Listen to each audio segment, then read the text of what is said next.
Hi, I'm Stephanie Karhoff, Field Specialist for OSU Extension in Agronomic Systems, here with you today at Northwest Research Station in the Battle for the Belt corn plots, talking about how to scout for tar spot. So tar spot's a relatively new corn disease for us here in Ohio. When we're scouting, we want to look at multiple areas of the field, and there's three questions you want to answer. One, is that tar spot present? To what degree or severity? And then three, how is it increasing over time? So to get that idea of what's present, I suggest walking in multiple areas of that field, targeting about 15 locations in the field. At each of those locations, stop and walk about 25 feet of row, stopping about every 10 steps or so in that 25 feet of row, and then observing plants and seeing if you can find that tar spot. And tar spot, we're looking for raised black spots that are the stroma of that fungus causing tar spot. And that will give you an idea of your incidence, so the number of plants with disease divided by the total number of plants examined times 100. And then you can also look at those diseased leaves and get an idea of how much of that leaf is being covered and how far it is from the ear leaf. And then lastly, what's probably most important with tar spot, since it can progress a lot more quicker than some of our other foliar diseases, is coming back about every 5 to 7 days and seeing how those symptoms are progressing.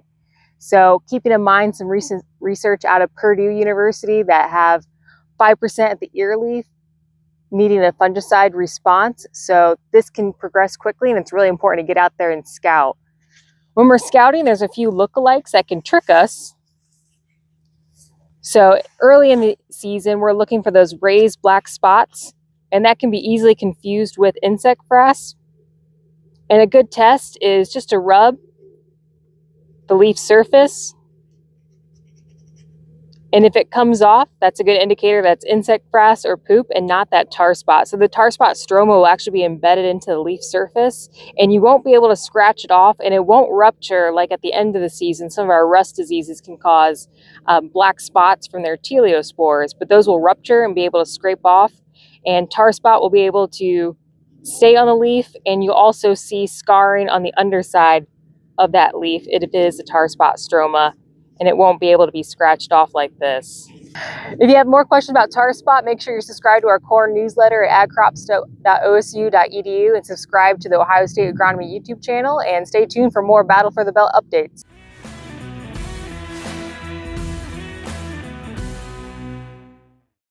All right, I'm Luke Waltz with the Food, Ag, and Biological Engineering Department out here at Northwest Research Station up by Hoytville in Northwest Ohio.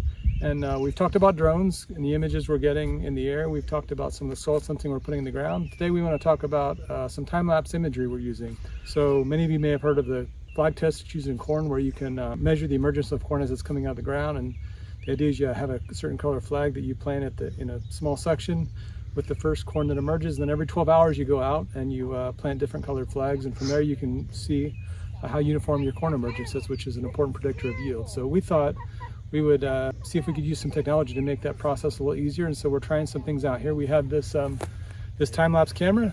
It's probably up about 8 feet in the air, downward facing at the ground. We're doing this with corn and soybeans, and we're getting an image every 15 minutes, and we're going to go back and analyze those images. And we've gotten from planting date 5, 4, 3, 2, and 1 across the 3 different sites: Northwest, Western, and Worcester.